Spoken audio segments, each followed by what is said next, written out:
আমি ওই ব্যক্তিকে জান্নাতের আঙ্গিনায় একটা ঘরের গ্যারান্টি দেই যে ব্যক্তি তর্ক করার সময় নিজে হক এটা জেনেও সে তর্ক থামিয়ে দেয়। অনেক সময় হয় না, অনেকে পায়ে পাড়া দিয়ে ঝগড়া করতে আসে, এরকম আছে না নাই? আপনি চুপচাপ দেখবেন একটা বাজে কমেন্টস করতেছে, আবার কমেন্ট নিচে কমেন্ট, আবার গালি, হ্যাঁ আছে না এরকম?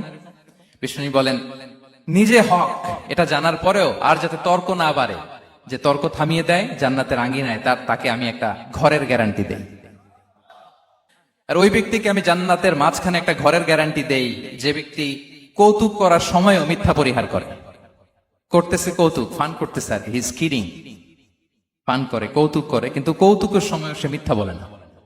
এই স্বভাব যাদের, তাদেরকে আমি জান্নাতের মাঝ বরাবর একটা ঘরের গ্যারান্টি দেই।